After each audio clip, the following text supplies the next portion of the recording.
Morgan McGee, greatest is reward.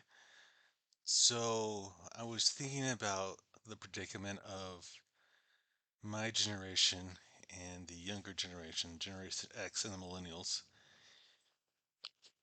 and a lot of them wanting to commit self-deletion. It's not that they hate life; they hate losing. And if you associate your life with losing, then you can understand a little bit better that men without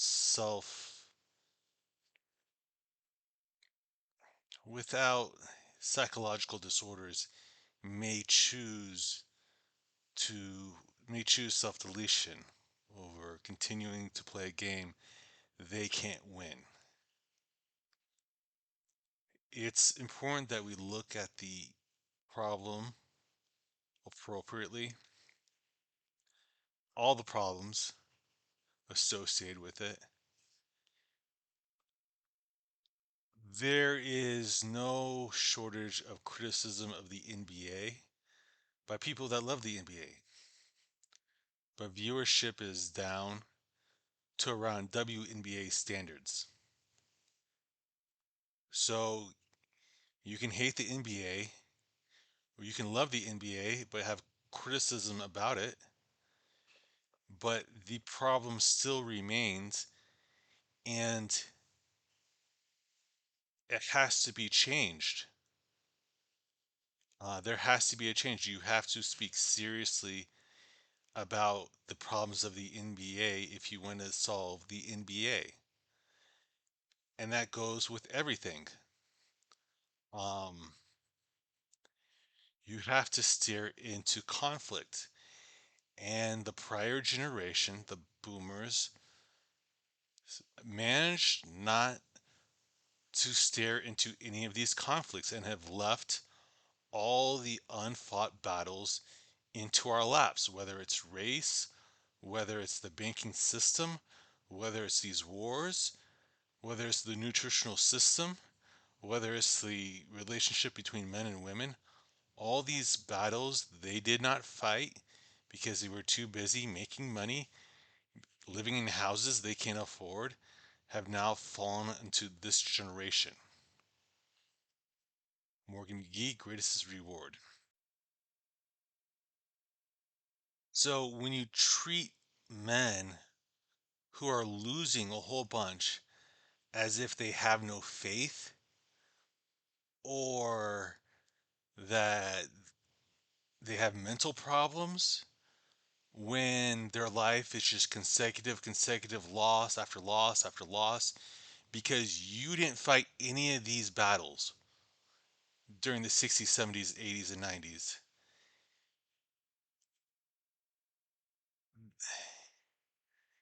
It's evil.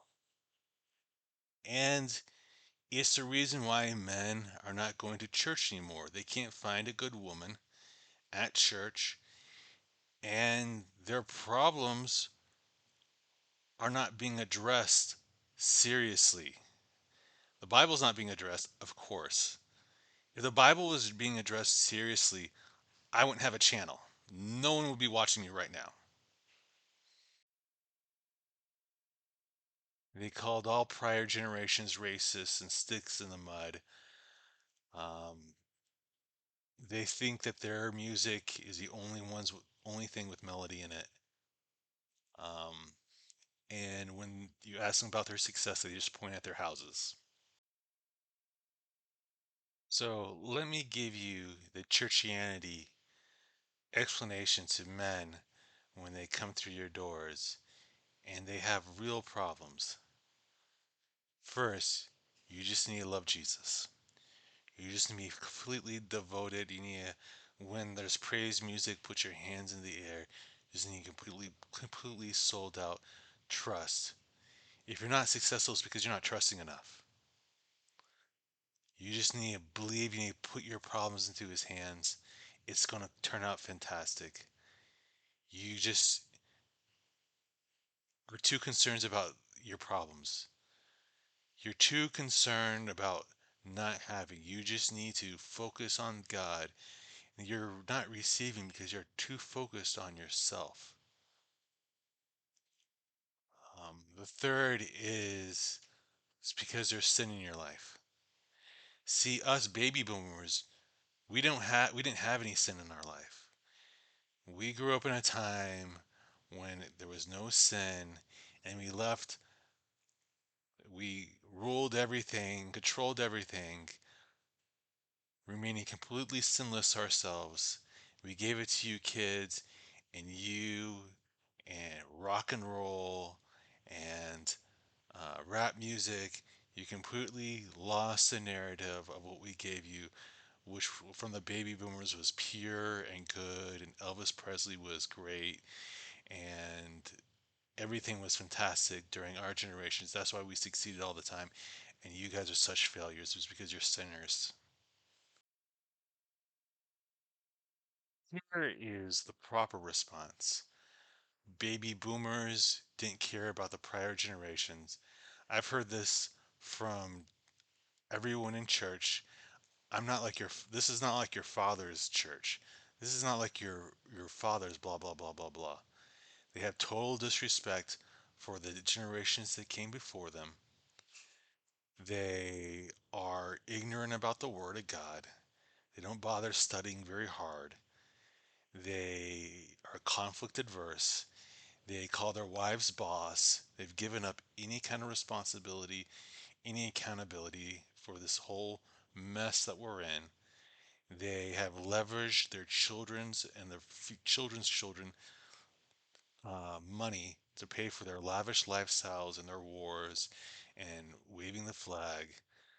Um, they're overweight. They are horrible examples. They are ignorant about everything. They're the last ones to gain knowledge and look on the internet for anything. Um,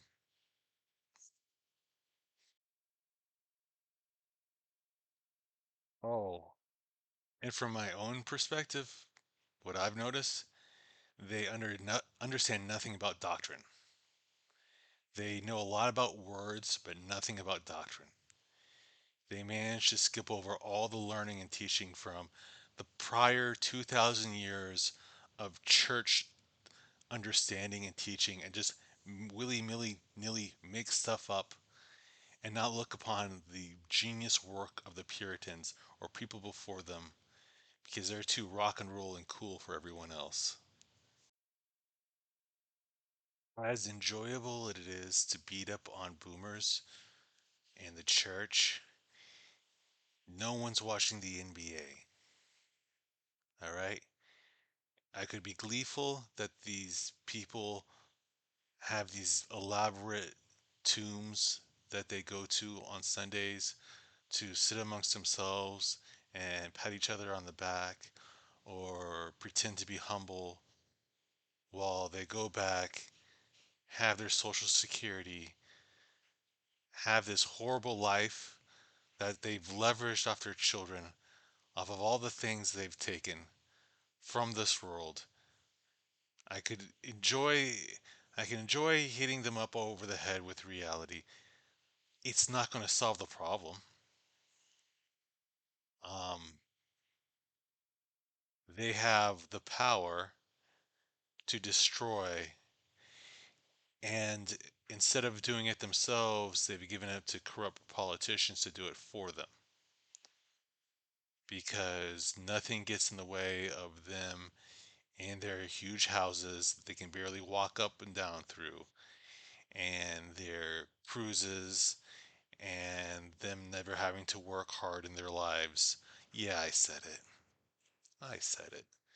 If you didn't have to work against an HB1 visa holder or get your job taken away from you for overseas by Indian or slave labor, if you studied for 5 years as a programmer and then lost it to some guy who's doing it for $9 an hour, then no, you're not working. You're not working as hard as this generation or the next generation. You're just not. and you've done it to us. You've screwed us over. And you just tell us to grind harder and to lose more. That's what all you're doing. Um, it's the button policy. It's the red button problem. If you get $1 million for pressing a red button, but someone else dies that you don't see, or gets hurt that you don't see, or gets robbed that you don't see, you will continue doing it. In fact, you'll do it and you'll go over to other people's places and you'll offer the same to everyone else, and they'll not only press the red button. If you do it at a restaurant, they'll give you a piece of food from their table. Um, it's a matter of leverage. It's a matter of accountability. Um, and your generation has no place, has no moral foundation to lecture this generation on anything.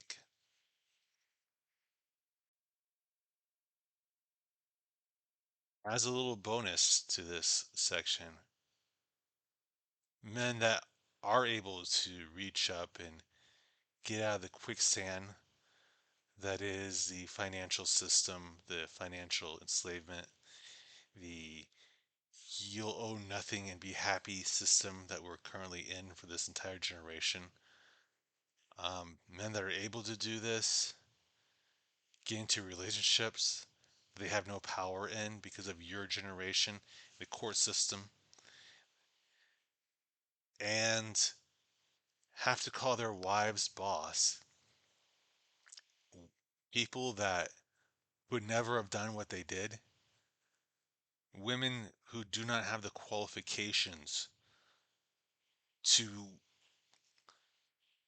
do not have the qualifications to ever call that man an employee or a serf who God and Maybelline gave all her value to.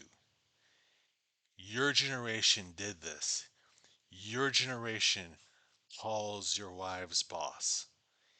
Even though most you men, you guys men fought in wars, engineers, made millions of dollars, or you're in church, you have 12,000 practitioners, you had 5 elders underneath you. Call your wives boss. All right? Is that part of the church? Is that part of church doctrine? To submit yourself to your wife or submit yourself to God? Is it a woman to submit to her husband or is the husband to submit himself to his wife? This is beta material.